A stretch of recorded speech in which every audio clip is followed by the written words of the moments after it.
chance to see this car a few weeks back when we were working on the Mustang and the Rolls Royce, but because of the time frame on how these cars are getting released, we wanted to make sure that we did this video first. So you'll get a little sneak peek of the Rolls Royce at the end, and you can kind of see some aspects of this car that got changed before it was premiered at SEMA. The front grille was milled out of one solid piece of over 500 pounds of aluminum, and then carbon fiber was inlaid into the centerpiece. The side vents originally were powder coated gold or anodized gold to match the wheels, but they were changed last minute to be body color and changed over to black. The front header panel had some shrinkage and some dieback in it, so we sanded that panel with 1000 grit all the way up, and we did the same thing with the panel right in front of the rear glass. The rest of the car had swirls, scratches, and random isolated defects. It had been wiped down probably 20 or 30 times, so it needed a lot of work. Besides the problem areas and some random isolated areas, we pretty much sanded the rest of the car with 3000 and or 5000 grit to kind of refine it down and give ourselves a blank canvas to start our rotary cutting.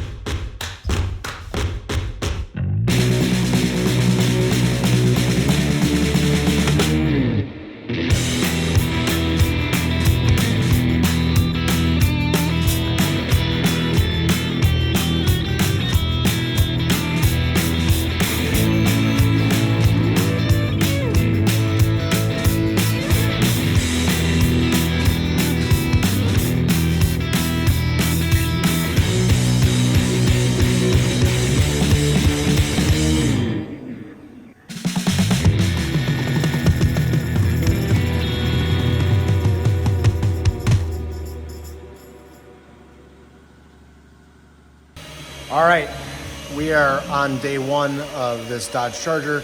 Dan is in the back doing some rotary work here, and we got a majority of the car sanded. We got a couple spots on the front header panel, on the rear panel behind the rear glass, as well as some random spots around the car that shrunk back.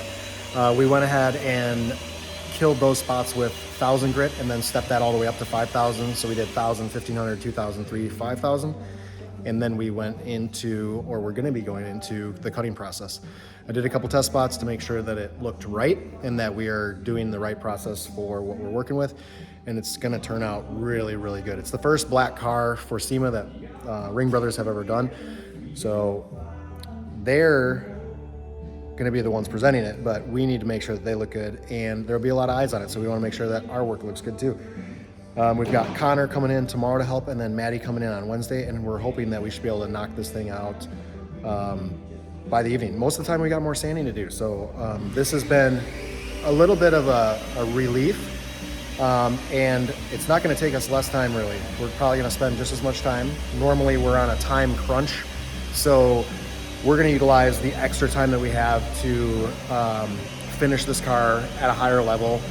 None of the cars that we've ever done in the past have ever looked like they weren't finished, but if we have enough time to fully go and polish this paint to the highest level, this car is going to look amazing, and the black's going to pop.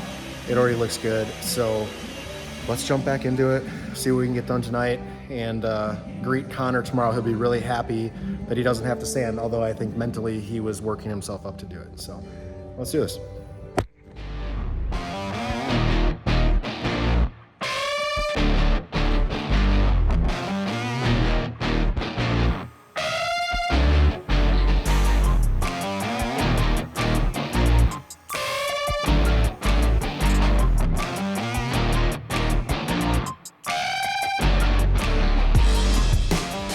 We got an early start around 7 o'clock and had a couple hours to get everything set up before Connor arrived.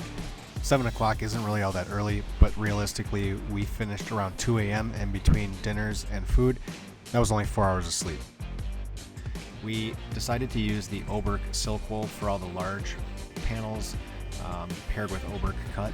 And a lot of the curved and contoured areas, we utilized an Oberk prototype wool pad that we've been working on for almost a year now. This pad allows us to get a little bit closer to the edge work, tape lines, and just overall a little bit more precise than the old school tufted wool pad. And then on the really tight and small areas, we use the Rupes hybrid paired with the 1-inch and 2-inch yellow wool pads that they offer.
After we finished rotary cutting all of the panels, we jumped into using a DA polisher with the Oberk microfiber cutting pad paired with Oberk sill.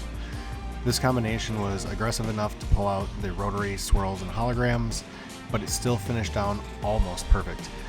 The only reason we went to the polishing step was because anytime you tip the polisher or rock it into contours, you tend to get light micromarring or ticking from the outer edge of the pad, and we wanted to make sure that this thing looked absolutely perfect under the lights for SEMA. As we were finishing up for the day, the transport truck showed up to pick up the Rolls-Royce and the Mustang.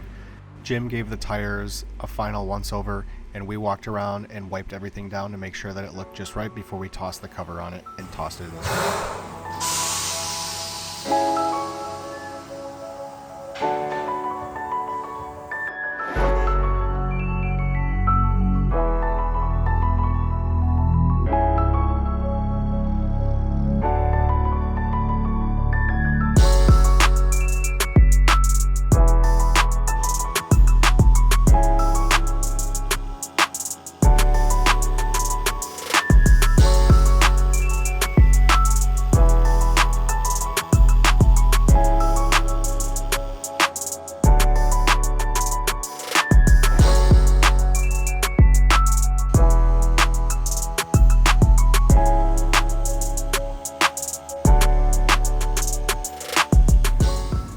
Finished up the day by having Jim move the car to the other side of the shop so we could get a fresh start, clean floor space, and get into finish polishing and knock this thing out.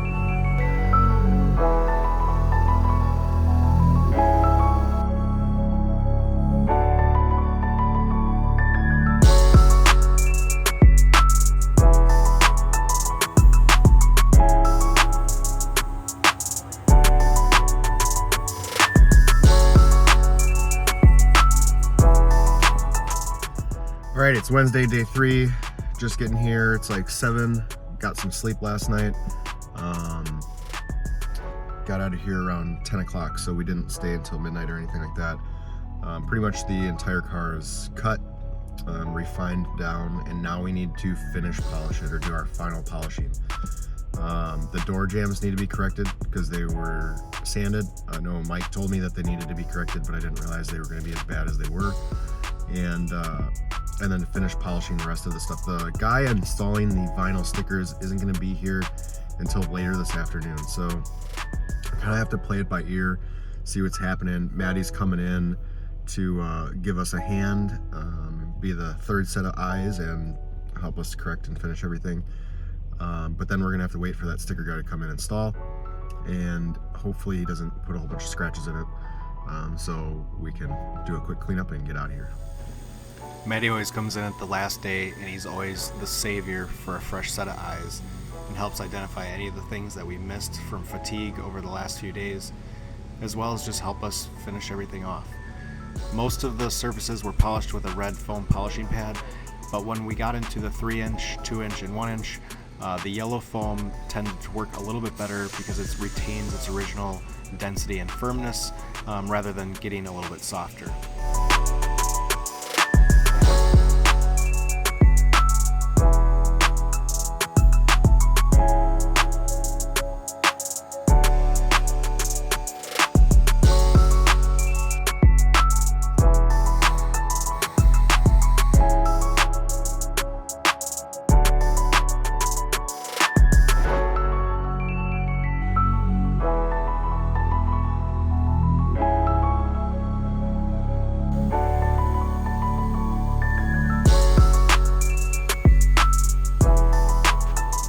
Sides of the door jambs and the doors actually went through a 3-step process. I first cut them out with the rotary and the wool pad, then I came back with a microfiber and sill, and then I finished them off with a yellow 2-inch foam pad and Oberk polish.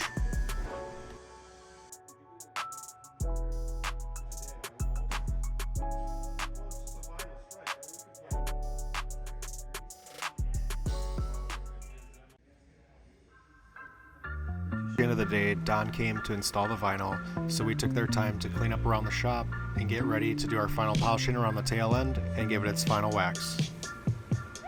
We didn't ceramic coat this car because it's going to be coming back to the shop, They tend to get touched and rubbed on at SEMA, and the car's probably going to come back with a bunch of light scratching that needs to be polished and cleaned up.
Done. Woo! Dan gives you all yep, we're done. Yep, we wrapped up 92 hours in 3 days on this car, and we finished right as David Heller from Centerscene came to do the photo shoot. He started shooting this car at 9 p.m. and he shot it all night long and finished up at about 7:15 the next morning, which was Friday, the day that it was headed to SEMA. So we'll finish this video off with saying thank you for watching. Please subscribe, like, and share if you thought this video was great.